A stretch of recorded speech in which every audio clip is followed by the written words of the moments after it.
Hello and welcome, everyone. As some of you guys are tuning in here, I hope you guys are excited. We definitely have some great guests joining us tonight to share about their investment journey and investing in Washington. We hear a lot that it's almost impossible to invest in some of these expensive markets, but today we have Emma Martin and Stetson Shearer to show us about their success investing in Washington, as well as some of their plans for the future to help bring their real estate game to the next level.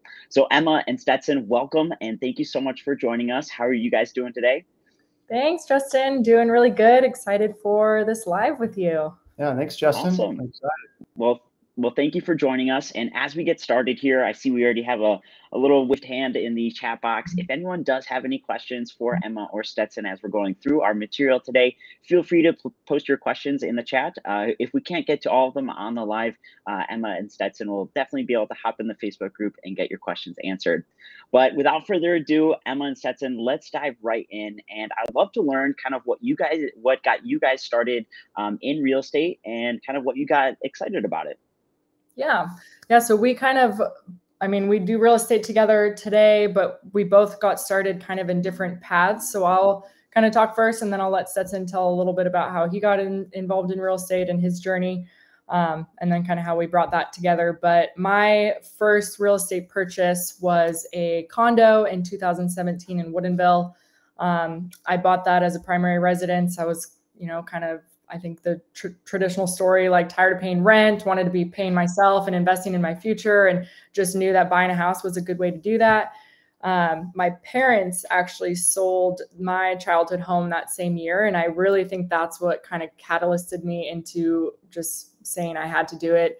I kind of felt like I needed to have my own roots. And so I bought a condo just off the MLS, just did my own kind of Redfin research, got a agent, didn't know anything about buying a house. And the agent was really good, walked me through the process, got the loan. And I think I decided I wanted to buy a house.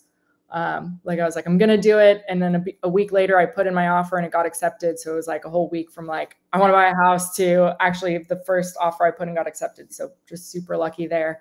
And kind of just fell in love with that process, got addicted to it right off the bat. I was like, ooh, I want to buy another one. How can I do this? But spent all my money on that first one. So it took me a little bit to build that back up. But so that was my first real estate purchase. Awesome. Yeah. And then for me, I'm an engineer by trade, so I'm always looking at numbers and things. So when I first got out of school, I wanted to help pay off my student loans. So I'm always living for cheap.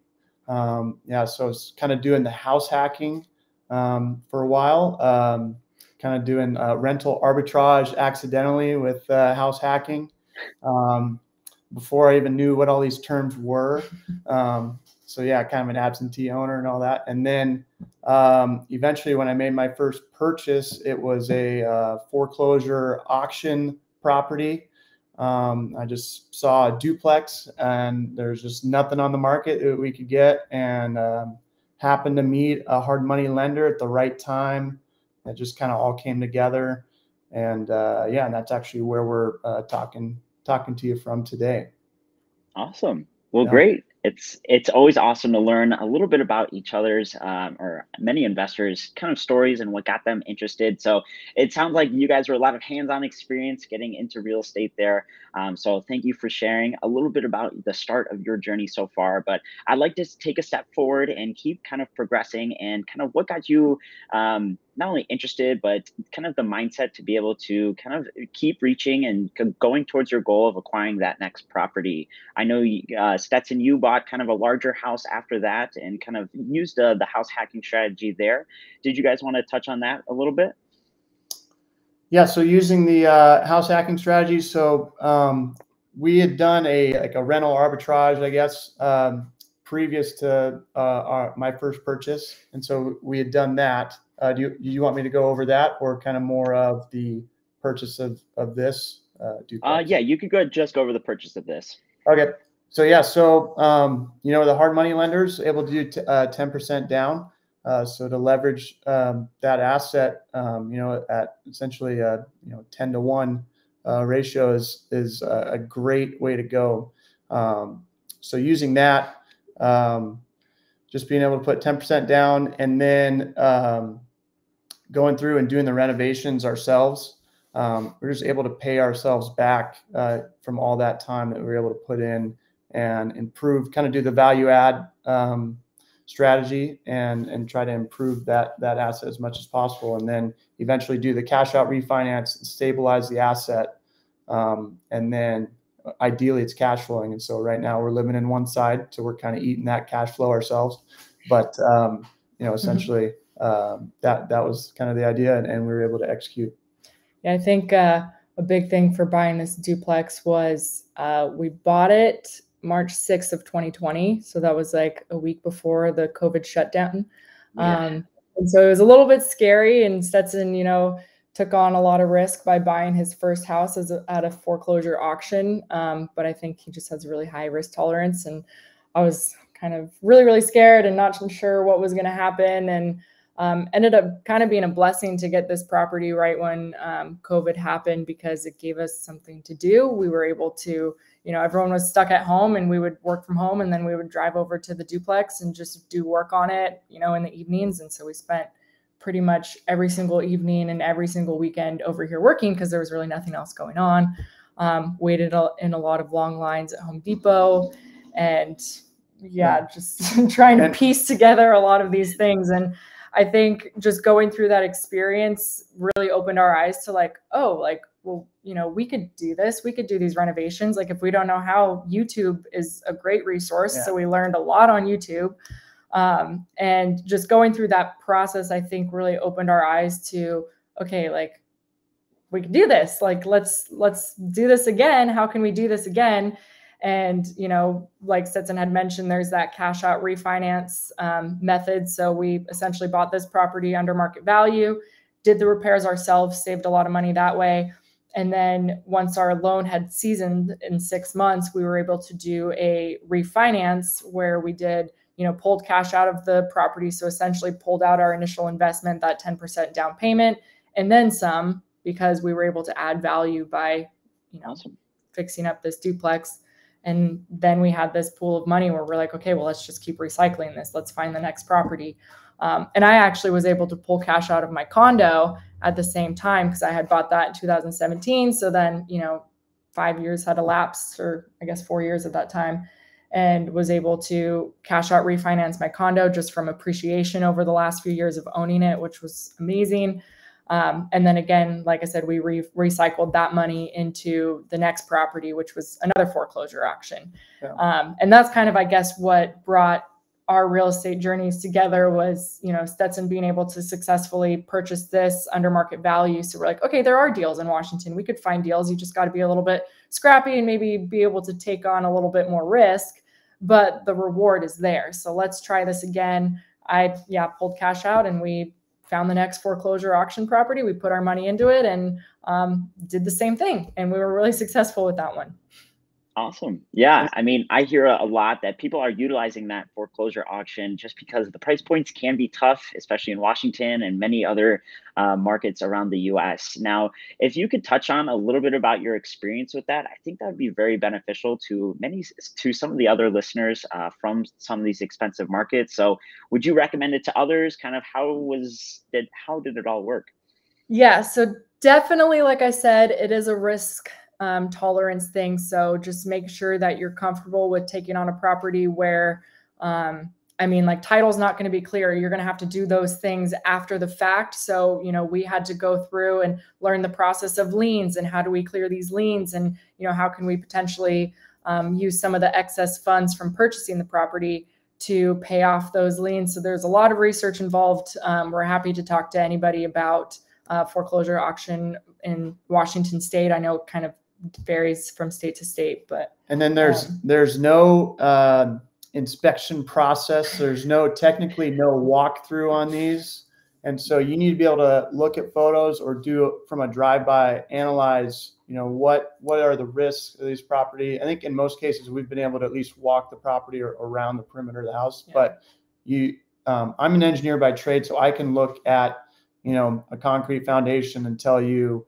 if there's something wrong with it. So, looking at siding, we bought some really ugly looking houses. Yeah. And, but we we kind of had a risk register of what was going on. So we had an idea, and we stayed, relatively within our budget, plus or minus 10%. So, and then just one other thing to add for that, like if we recommend it to people, I totally do, because I think it's a great way to like get in the door and, get some under market value properties and bring them to value and get some good money from it. But, along with all the other things to be cautious about is if you're going to be able to self-perform the work or not, because I know that, there's labor shortages, contractors are backed up, and you're kind of on the timeline of someone else if you don't do it on your own. And when you buy foreclosure properties, if you don't have the cash at hand, you use a hard money loan like we did, and those are 5-month terms. So you're in a really expensive loan. It's typically 12% interest only loan for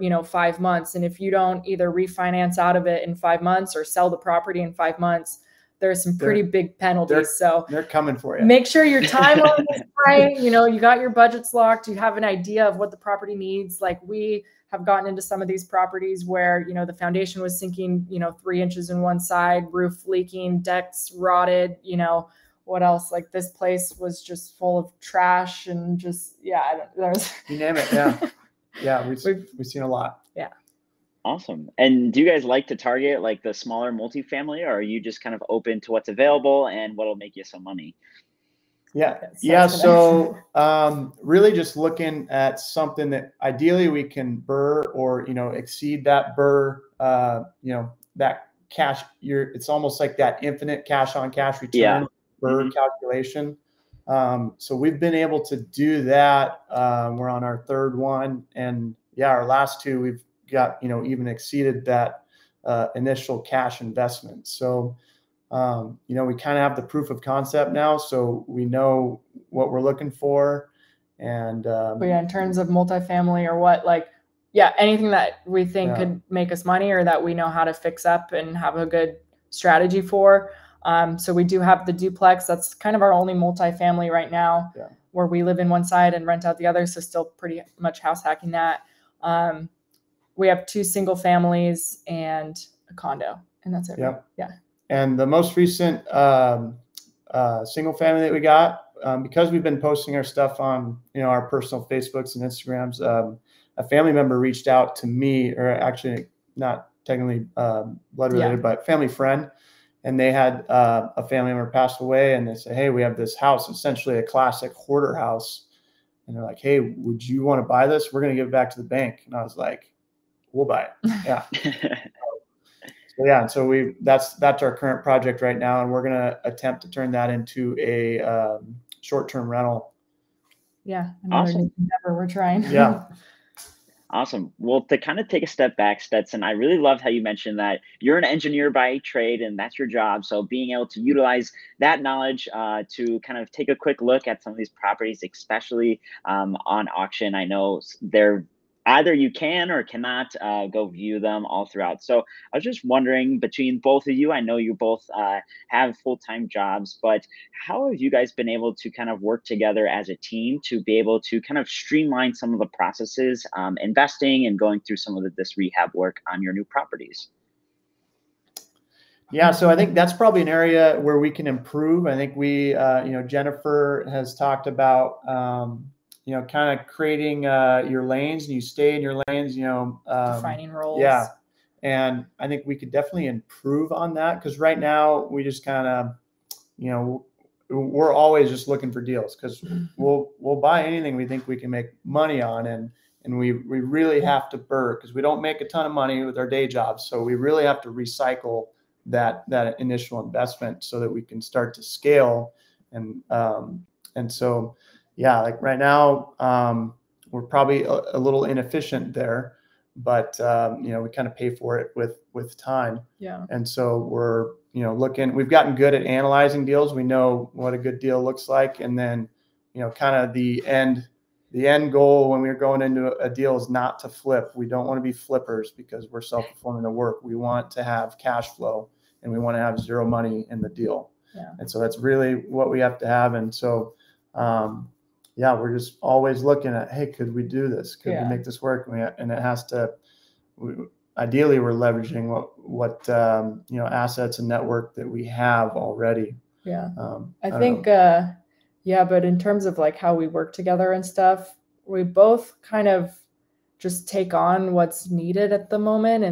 And Stetson is really good at problem solving and like coming up with a plan. And then I'm probably better at making sure we stick to that plan and Yep. just different like creative things like what we could do.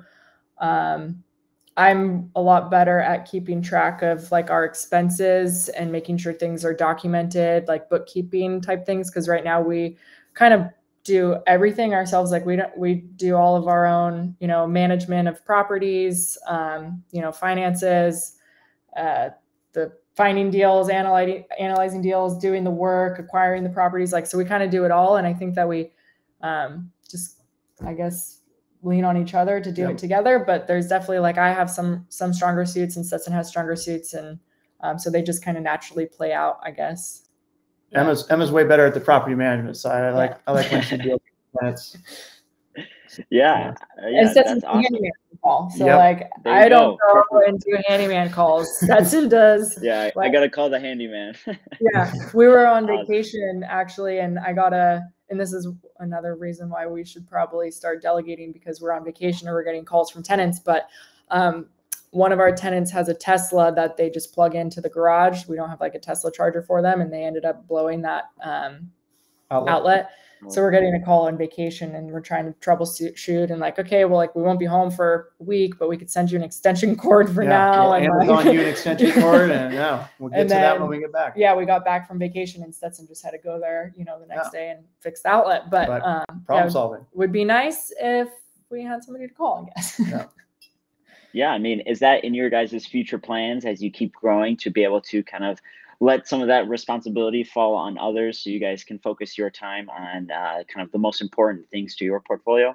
Yeah, and to me, to both of us, but that was a big draw to this group, the Addicted to ROI and out-of-state investing. So we haven't done any out-of-state investing yet, but it's really attractive to us because it kind of forces us into that more passive investing and forces us into kind of letting go a little bit and trusting others and building more of a team around us.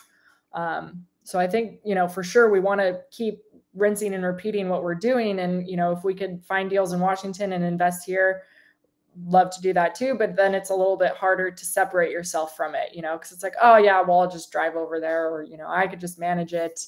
But yeah, so definitely in the long-term plan, or hopefully shorter term. But life events will get us there. I think we're getting married here this summer, and life will start changing. I think we'll have kids here in the near future, and so we're really building that roadmap to be able to delegate things. And so and I think as we get there, we'll probably move some of our assets out of state. 1031 exchange, things like that. And so that's where, thanks. And then, the comments. Yeah. And then, 1031 exchange into maybe some multifamily out of state. Cause, just the market here versus, some of the places that you guys are monitoring, is definitely advantageous for us. So. Exactly. That's what we hear so often, is just like, it can be tough, especially in these larger markets, not only with price points, but also some of the landlord laws. And it actually reminded me of a Facebook Live we did, I think a couple months ago, with Heather Appel. She's another member of the Addicted to ROI community. She actually owned one condo in Washington, and she was able to 1031 exchange that into 14 units out of state. So not only is she making more money doing it, but she's, as someone kind of mentioned in the comments, you're kind of forced to be passive when you're like that.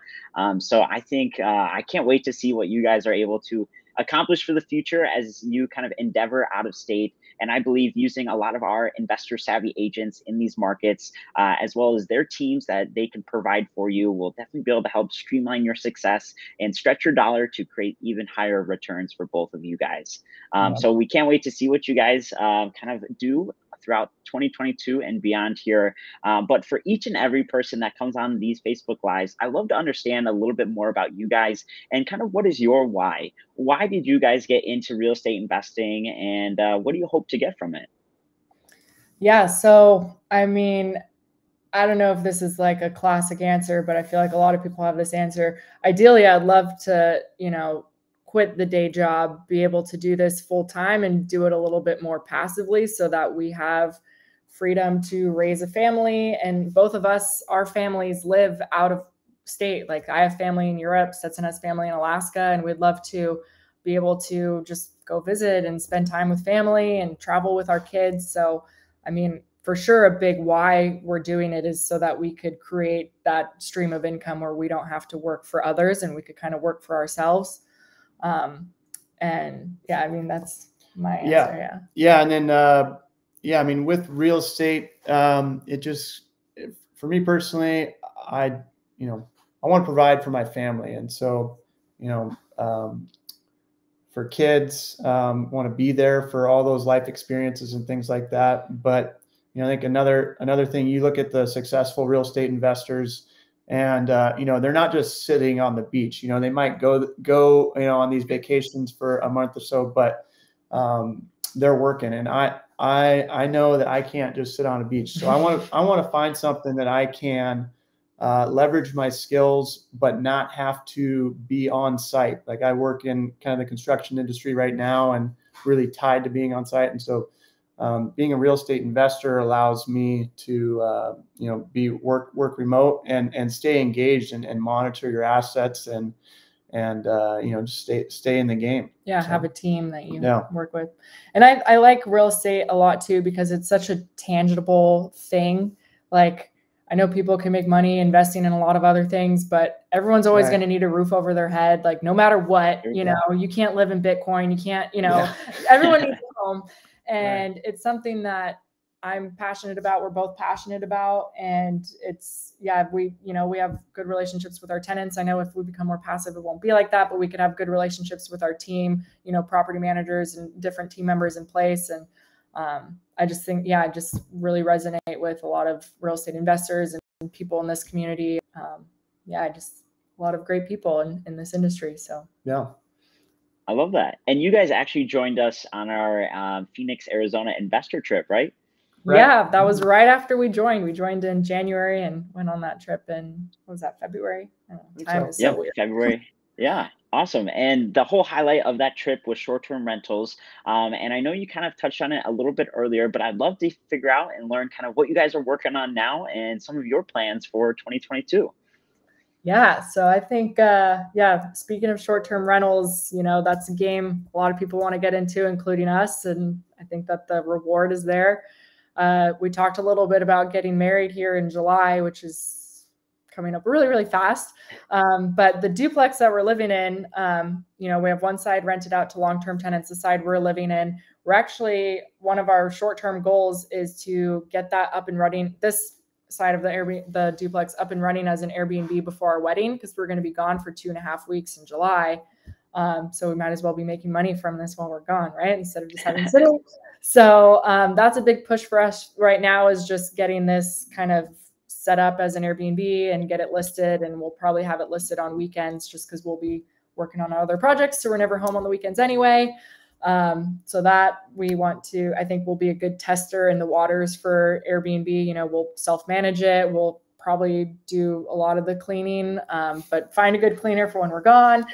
And, Stetson had mentioned our recent property that we bought in February. It's a single family home up in Bellingham, Washington. And we, kind of got through phase 1 of that project, which we bought it with hard money, did a clean out, refinanced into conventional loan, which is kind of where we're at right now. So phase 2 will be renovation. And our goal for that is to get that set up as a short-term rental as well. So those 2 projects we'll be working on here in the next couple months. Really excited. Like the whole short-term rental thing, doing the analysis on that. It's really weird. Like, it's just hard to put your finger on what people are making.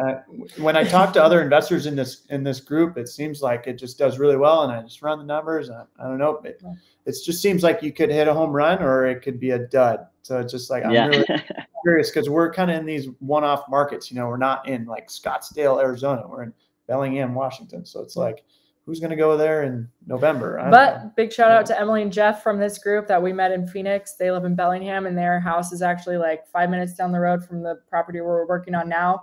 And they got their house up and running as an Airbnb, and they've been killing it. And so Emily has really inspired me to kind of take that plunge. Because before we're like, do we want to do it? Like, should we just get tenants in here? Like, do what we know? Like, you know, the upside is greater as an Airbnb, but the risk is greater. But, you know, we've already talked about risk, and our risk tolerance is pretty high. So we should probably just bite the bullet and do it. Send it. Yeah. I love it. I love the mindset. You're kind of thinking who, what, not who, not how. That's what Jennifer always mentions. Who can you find to help kind of do these, find your cleaners to be able to help you kind of live your life passively. But thank you guys so much for joining us. And as we wrap up here, I would love it if you guys could share maybe just one tip for a new investor out there looking to get started, maybe lost in that analysis paralysis stage. What would you recommend or say to them as they're looking to get started, just like you guys were? Yeah, analysis paralysis is a scary thing. I mean, you want me to answer? Yeah. Yeah. So, yeah, you're never going to feel good, and you're never going to feel comfortable and ready. It's like, you know, I played football growing up, and it's like, you know, when you jump on the field for the first time and you're like, oh man, you know, you kind of feel a little sick to your stomach, but then, you know, you get a pass thrown your way, you catch it, you score a touchdown, you know, like you're never going to feel super comfortable. You just have to take that jump. You come up with a plan and you just execute. And and just one thing I'd like to say about, like, if you haven't invested, maybe look at your primary residence and just think what a 5% down payment does for you as investing in an asset. 5% is a 20-to-1 multiplier on that asset. If that asset grows 10%, your investment's growing 20-to-1.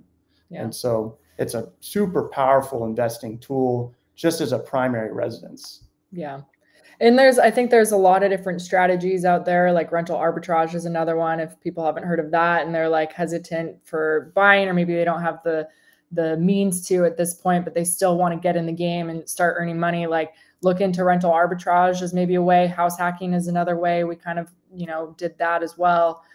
So there's a lot of different strategies. See what you're comfortable with. See, you know, I guess just kind of take the plunge. We learn, like, every single deal we have, we learn so much. And I feel like every single time I've bought a property, no matter what, I feel sick to my stomach. So even though I know I've done all the analysis, I know it's a good deal, I know the strategy, like worst case scenario, I'll just sell it, you know? But yeah, it's a tough feeling to get over, but you just kind of got to take the plunge and trust yourself. And you know, if you're already in this community, you already have a lot of people around you that can help and answer questions and kind of be support. So just take the plunge, I guess. Awesome. Well, thank you guys so much for joining us. I know we covered many different topics, from BRRRRs to auctions to small multifamily, single family, house hacking. So definitely a loaded call for everyone here. But thank you guys so much for joining us, sharing some of your knowledge, getting started in Washington there, and taking your real estate game to the next level. So we can't wait to see what you guys accomplish here in 2022 and beyond. So thank you so much, and hope you guys have an awesome night. Yeah, thanks, Justin. Thank you, everybody. I see you in the comments. Yeah, thanks everyone. Thanks. Bye.